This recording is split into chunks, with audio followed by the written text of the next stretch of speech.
there's something standing between you and a lot of the things that you want. And it probably isn't a lack of discipline. It isn't lack of motivation. It isn't even fear. It's your relationship with discomfort. Because think about how much of your day is organized around one simple objective, which is making this uncomfortable feeling go away. You're bored, so you reach for your phone. You're worried, so you look for reassurance. You're hungry, so you immediately find something to eat. A conversation feels awkward, so you avoid it. Someone might be disappointed in you. You say yes when you want to say no. You don't know if you're ready, so you wait.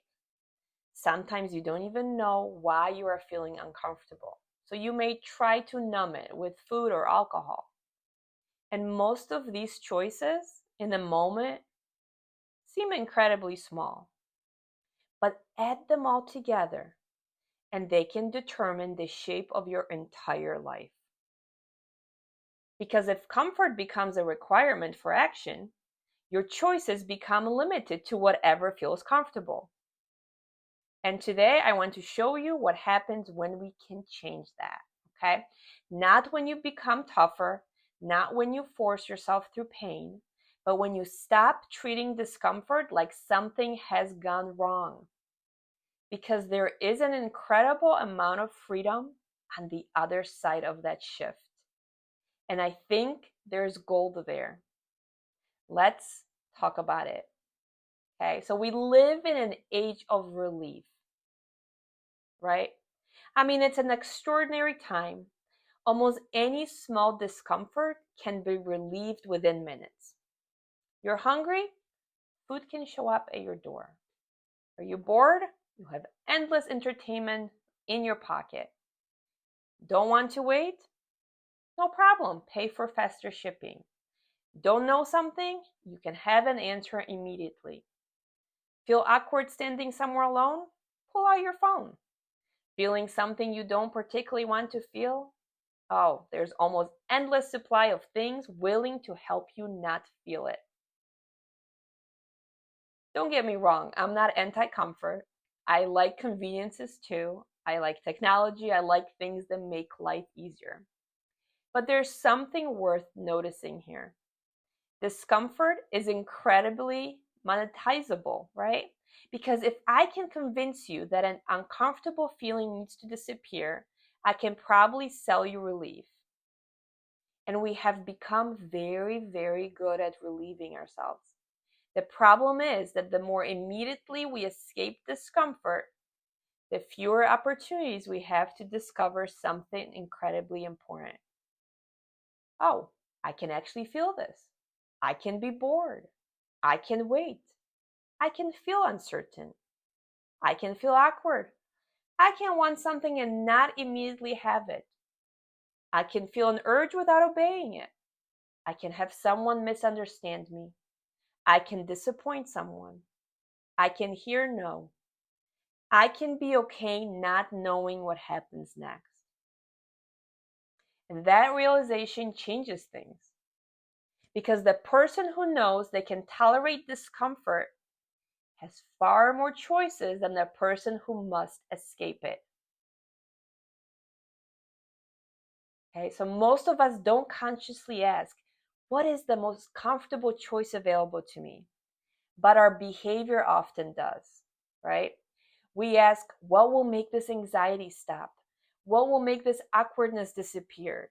What will make me feel better right now? What will reassure me? What will remove this uncertainty? And sometimes that's exactly what we need. But there's another question we rarely ask. What is this relief costing me? Because relief has a price. And sometimes that price is tiny, and sometimes the price is your future. Think about it. You want to ask for that promotion, but rejection would be uncomfortable. You want to start something new, but being a beginner would be uncomfortable. What if you're bad at it? You want to set a boundary, but disappointing someone would be very uncomfortable. You want to leave something that no longer fits? Well, uncertainty would be uncomfortable. You want to share your work? Well, what if I'm judged? That would be uncomfortable. You want to have that conversation, but vulnerability, not comfortable. You want to change a habit, but resisting their urge would be so uncomfortable. So you keep choosing relief over and over, not because you consciously decided that relief matters more than the life you want, but because in that moment, discomfort feels like a signal to stop. And that's the piece I want us to challenge today. What if discomfort isn't always a stop sign? What if sometimes it's simply the sensation of doing something unfamiliar? Sometimes discomfort is information. Now, I want to make an important distinction. Not all discomfort should be pushed through, okay? Pain can tell you to stop. Exhaustion can tell you to rest. Fear can alert you to danger. Your body gives you important information. We need to listen to it. The goal is not to worship suffering. It is not to become someone who ignores their limits. And it definitely isn't to prove how tough you are. The goal is to stop automatically interpreting every uncomfortable feeling as don't do this. Because sometimes discomfort means this matters to me. I've never done this before. I'm being vulnerable. I'm learning. I'm changing an old pattern. I'm letting someone see me. I'm saying something I normally wouldn't say. Or I'm resisting an old impulse. I'm choosing differently. I'm growing beyond what has been familiar. And that's a very different interpretation, right? So look at what discomfort is guarding. Think about something you really want, okay? Not something you think you should want, something that would genuinely expand your life. Maybe it's a relationship. Maybe it's going back to school, a career change, starting something of your own, getting healthier, making new friends, creating something, traveling alone, speaking up, setting boundaries, putting yourself out there, okay? Now ask, what discomfort would I have to become willing to feel in order to have that? And this is where things get interesting because confidence often requires being willing to feel uncertain. Connection requires being willing to feel vulnerable. Boundaries require being willing to disappoint people. Creativity requires being willing to be judged. Leadership requires being willing to make decisions without knowing exactly how it'll turn out. Change requires being willing to leave what is familiar.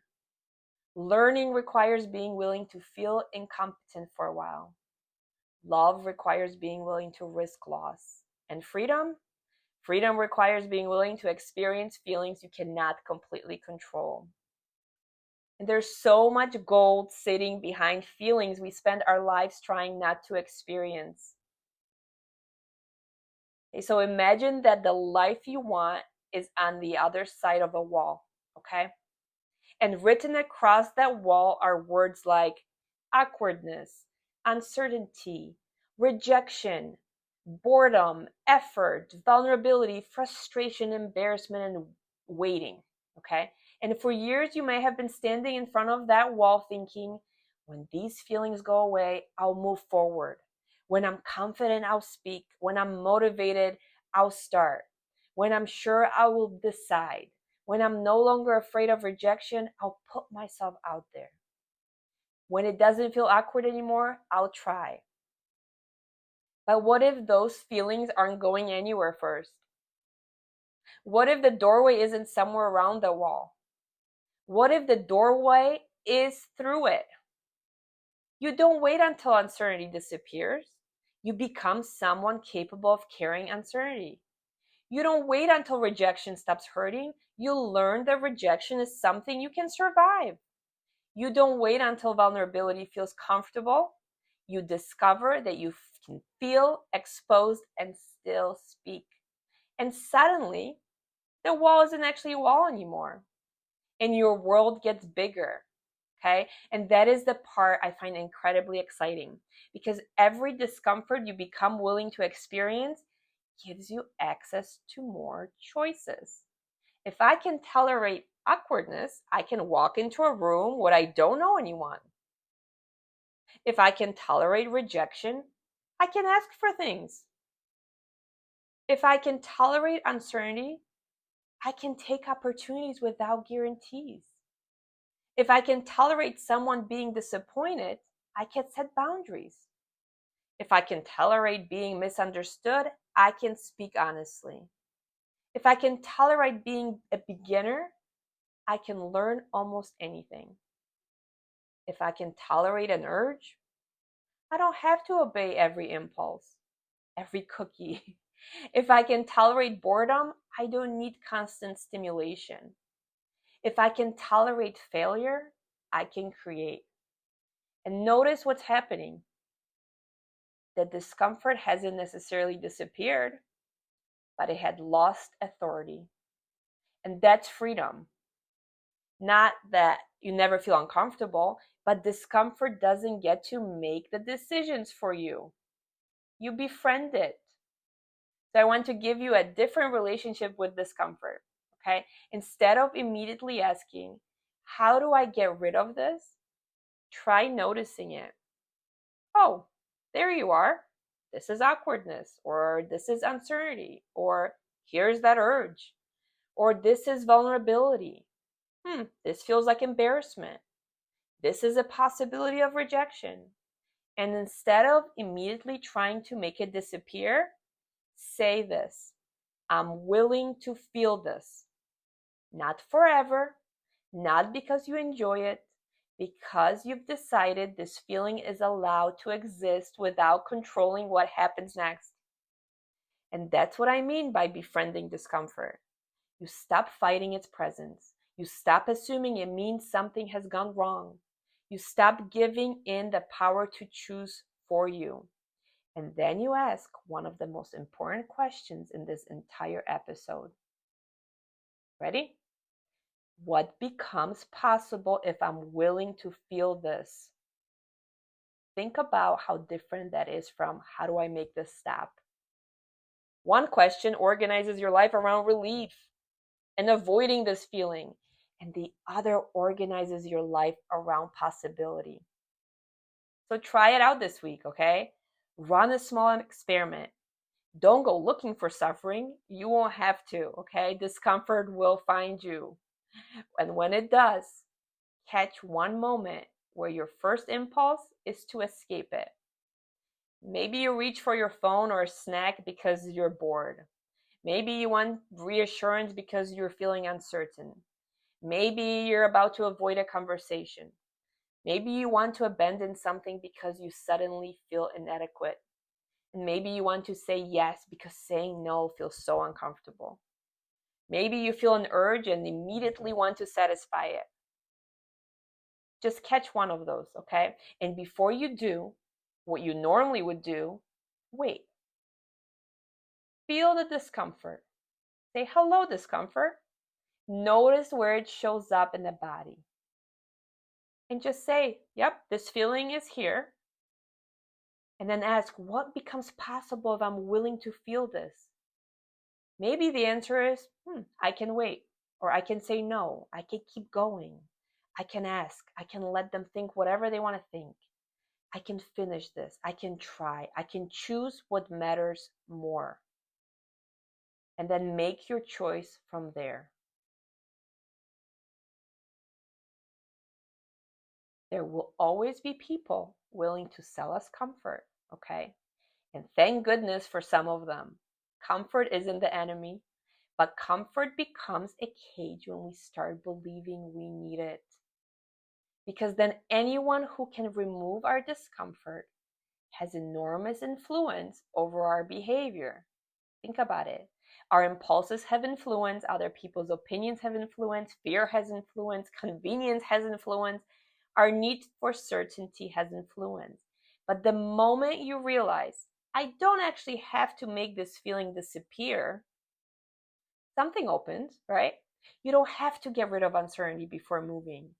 You don't have to get rid of awkwardness before connecting. You don't have to get rid of fear before trying something.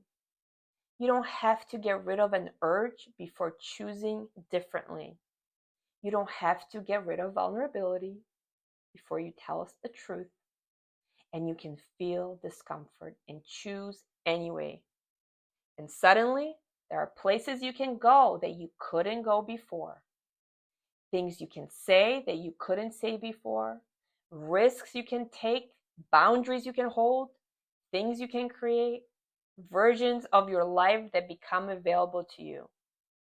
Not because the world suddenly became easier, but because your willingness to approach it differently got bigger. So the next time discomfort shows up, don't immediately assume something needs to be fixed.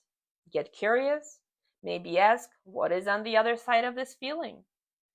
Because sometimes discomfort isn't standing between you and your life.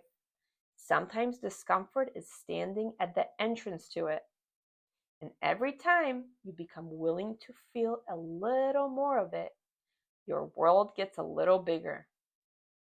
You don't need to love being uncomfortable, but learn to love what becomes possible when you stop running from it. Because discomfort can be here and you can still choose. So live by direction, not by reaction.